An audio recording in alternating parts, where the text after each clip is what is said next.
Yo, what's poppin'? People, your boy Snacks is back in the building with another banger, and you know how we do. Before we get started, we like to celebrate you, the viewers. So while we take the time out to say thank you for watching this video, while you're here, do us a solid and hit that like button, hit the subscribe button, and don't forget to turn your comment section, your post notification on, so you'll know when we go live or dropping this heat.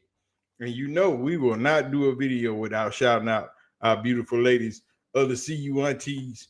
So when you see the CU aunties in the comment section or in the chat of the live stream, make sure you say what's up and be respectful at all times. You know what I'm saying?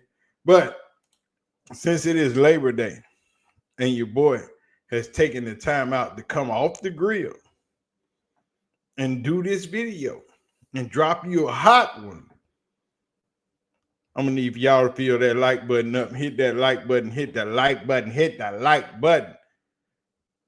But Coach Prime and the Colorado Buffaloes, the game wasn't as bad as everybody thought it was. But y'all want to talk about it? Let's go.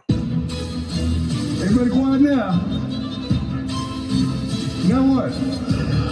They said Deion Sanders didn't know what he was doing. Incoming. Welcome to the future of Colorado football.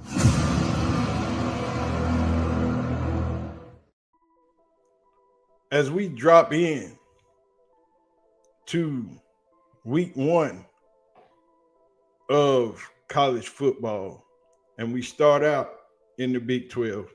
And as y'all know, we are a Colorado and Deion Sanders supporter over here on this side of the YouTube space. But that game on Friday wasn't as bad as everybody thought it was. Even though Colorado lost that game to Georgia Tech 27-20, wasn't that bad.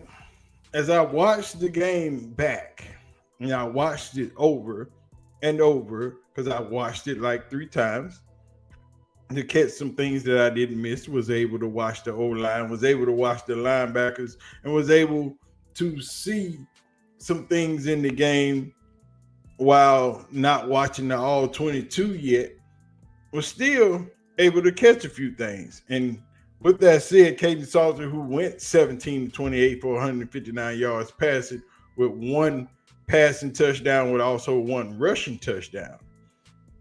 Caden Salter didn't play a bad game. Yes, he missed some passes. Yes, he should have ran a few times when he passed the ball. But all in all, Colorado still should have won that game. It's a lot to do with a lot of defensive mishaps and a lot to do with a lot of play calling.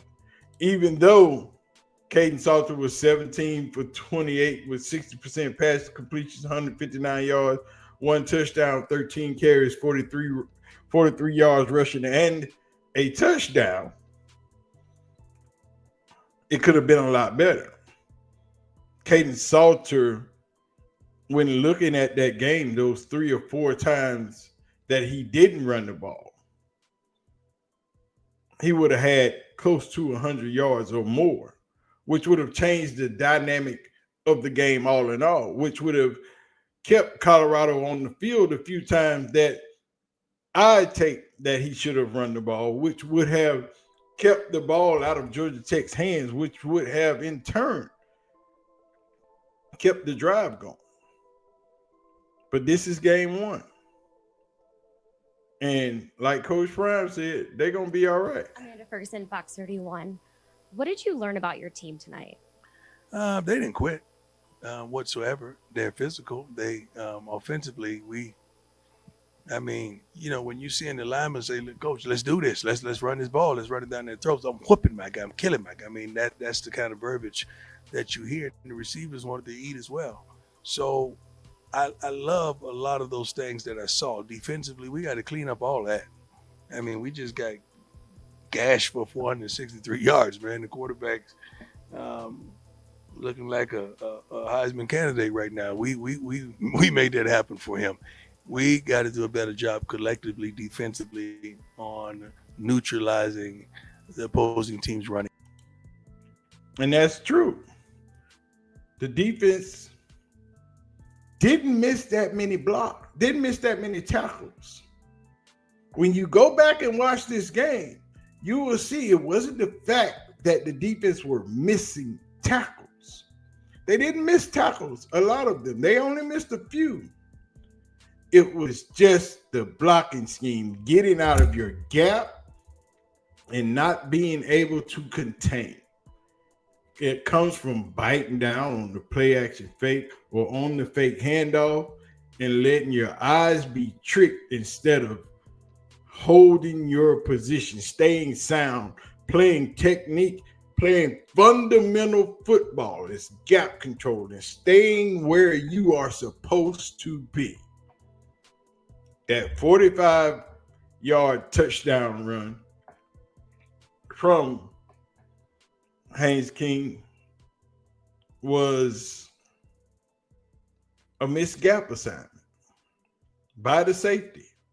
If the safety doesn't bite outside and he goes where he's supposed to go, it's full speed down that hash mark directly into that gap, Haynes King never gets the first down, never gets a touchdown. But because you didn't stay sound, and you didn't do what you were supposed to do, you didn't go where you were supposed to go, the man scores a touchdown. Why? Because you were out of your gap, out of your assignment, out of the way. Everybody else filled their holes. Everybody else did their job except for one person. And when one person doesn't do their job, that's what happens. PFL. On the ball more. Michael Welsh looked really good. I liked Kalen Taylor a lot. I would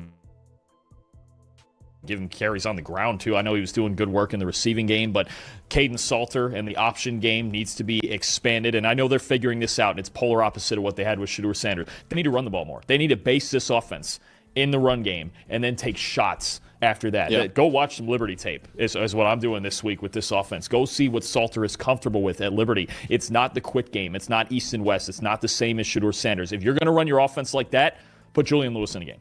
That's seriously, if you want to run Shedeur's offense, just start Julian Lewis.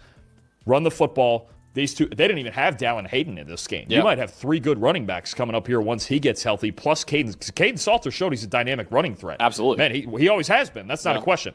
I'm sitting there watching some of that Liberty tape and going, okay, what does this kid like to do, both running and passing? And we're expanding the hell out of this run game because their offensive line, I thought, looked pretty good. Colorado's a lot better than they've looked a lot of the last 2 years. If Caden Salter is going to be your quarterback, you got to lean into it. You got to really, really lean into it because there were times you can tell he's a problem. He's a darn good athlete. He's a problem to tackle. Lean into the run game. Lean into a new identity. If you're not going to do it, then Julian Lewis should be your quarterback. Now, Michael Welch had 11 carries for 64 yards, averaging 5.8 yards a carry. And that was the problem. Colorado doesn't have an identity. I think Pat Shurmur and Caden Salter has a lot to work out, and it mostly depends on trust. I don't think Pat Shurmur trusts Caden Salter to run the offense and make those passes. But you have to be able to trust your quarterback. You have to be able to give him the keys to be able to do what he does best. And Pat Shurmur has to put Caden Salter in a position to be the best Caden Salter. He has to enable him and let him understand that, hey, this is yours. Don't worry about Juju over there on the sideline. Don't worry about trying to prove that you can pass the ball. Play Caden Salter football. And that's what needed to happen on Friday, and it didn't happen. It cost Colorado the game. You're up 3 turnovers, and you only come away with 7 points. The defense was stout. Defense was on point. But when defensive stats, when Reginald Hughes is 13 tackles, Carter Stoudemire 8 tackles and a pass deflection, Arden Walker with 6 tackles, Montavious French with 5 tackles and 2 fumble recoveries, Preston Hodge with 5 total tackles. The defense was solid. They didn't miss a lot of tackles. It was just that they were out of their gap assignments a lot. And that's what allowed Georgia Tech to get those yards. The offense was solid. They moved the ball. They just didn't pass the ball the way they were used, or we are used to seeing Shedeur pass the ball. You know, Omarion Miller with one receiver, one catch for 39 yards. Decalen Taylor, who is a running back, got 3 targets, 38 yards and a touchdown. Hakeem Williams, 2 catches for 20 yards. Zach Atkins, 2 catches for 18 yards. Draylon Miller, 2 receptions for 30 yards. But you have a stable full of wide receivers. But the only way to open up that game, which you didn't, I don't know what Pat Sherman's play calling was. I don't know what he was thinking, but that playbook wasn't open. That was the weakest play calling game I've ever seen Pat Sherman call. That we used 8 to 9 different plays that entire game. That wasn't an open playbook. That playbook was limited, and it was repetition. It was the same play over and over and over again to the left side, to the right side. There was no variety. There was not a lot of motion. One trick play that wasn't worth using. You have the horses. Use them. Run the ball. Establish the run. Because this team can run the ball. If Shedeur-Sanders was quarterbacking this team, the amount of points that would have been put up on Friday is ridiculous. Because when they went to the short hooks, they were open. But there was no flood patterns. There was no stacks. There was no quick out. There was no post corners. There was any of that. It was just passes to the flat. It's not, you got to come out of that. You don't have the same line that you had last year. You got to change this. And Pat Sherman has to be a better play caller. He has to do a lot better in the play calling. And them boys from DNVR, they think the same thing. What has me really fired up tonight is you had nothing but time to prepare for this game and dial up some plays with an unlimited amount of playmakers. And you didn't do it. You didn't do anything that made me say, there we go. That's getting Omarion involved. Right. It's a whole shot against cover 2. 1 catch for 39 yards. Yep. You didn't say, okay, let's let Caden air the ball out. The one time he aired the ball out was Sincere Brown on a scramble. The one time he aired the ball out after that was Draylon Miller in a prayer at the end of the game. Yep. Where was the game plan that said, let's get our playmakers involved? Right. Where was that game plan? Where was the Draylon Miller passes? Where were the Draylon Miller running? Where were the Draylon Miller screens? Where was the Hakeem Williams across the middle passes? Where was the Sincere Brown deep up the sideline passes? You have weapons, and you didn't use them. The offensive line held their ground. They gave him plenty of time to pass. But the problem is the same problem that Shedeur is having, that Shedeur had in that third game he played. That's why I keep telling y'all these offenses are similar. He's using route concepts that take too long to develop, that take 4 to 5 seconds to develop, to get open. Where are your quick passes? Not the ones to the back. Where are your slants? Where are your passes across the middle? Where's your quick outs, your 7s and out? Where are those? Where are your double move routes? Where is all of that? None of that was shown. On one of the biggest games you had a limited offense. And you can't win football games like that. If you don't trust him to make the throws, then pull him out, put Juju in when you want to make those throws, because he can do it. But Caden Salter can also do it. You just have to let him do it. Yes, he missed some passes. He was nervous. I ain't mad at that. That happens. Yeah, they took an L, but it's an L that really can't hurt you all that much. You got to think about it. This is a non-conference game. This is the opening game of the season. You got 2 games come up that's going to help you get ready to open your conference. That's when you need to shine. B-Mac, you make a great point, because you're being coached by an Hall of Famer in Warren Sapp on the D-line, like somebody that has done it at the highest level for a very long time. The other concern for me for Colorado was clock management at the end.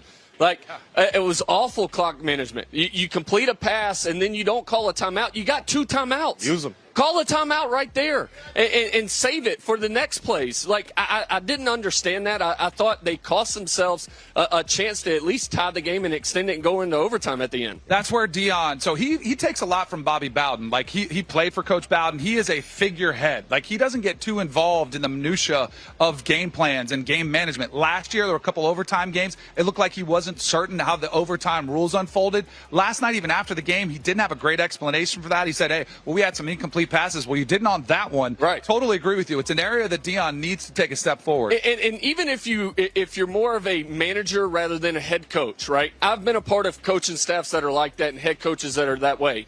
Hire somebody that is up in the booth that helps you do clock management, so they can come over in the headset and say, Coach, this is where we take a timeout right here, right?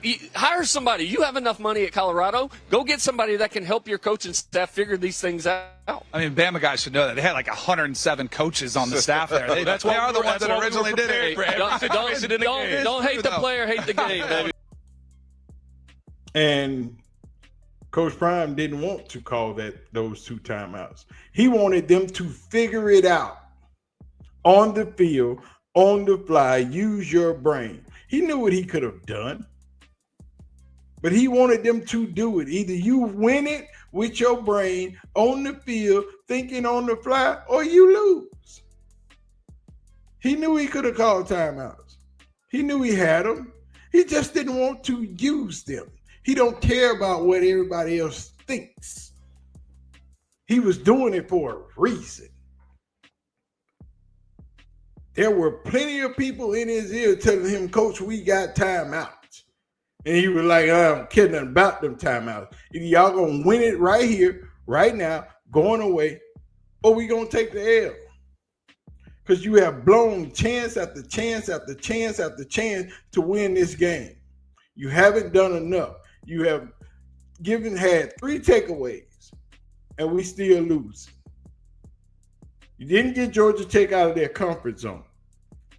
You did nothing to help yourself. Pat Shermer called a bad game. Are you going to up your play calling skill? Robert Livingston made some great adjustments. People just got out of their gap assignments. Didn't contain where they should have. Biting down on play fakes. Getting tricked. Following their eyes instead of doing what they should have done. This is how Colorado lost that game. Other people will tell you it was this, it was that. No, they lost because they were not disciplined. They didn't play sound football. They didn't play technique football. They didn't do the things that they should have done to win this game. They didn't miss tackles. They didn't miss blocking assignments. You just had people out of their gap. You had people on defense that weren't where they should have been, and it caused them to gain yards. Offensively, play calling sucked. It wasn't enough. There wasn't enough variety. There wasn't enough running plays to where they were scared of the run to where you could pass, or scared of the pass to where the quarterback could run. It wasn't enough mixture. You have a dual threat quarterback. Use him. And Caden Salter just has to be Caden Salter. Trust yourself as a football guy. Stop trying to prove a point that you are a passer. You can't say you weren't, because that's what you said in interview after interview after interview. I know I'm a good runner. The world has seen me run, but I want to prove that I am also a good passer. Stop trying to prove that point. Do what you do. Pass when necessary. Run when you're supposed to. And it's just that simple.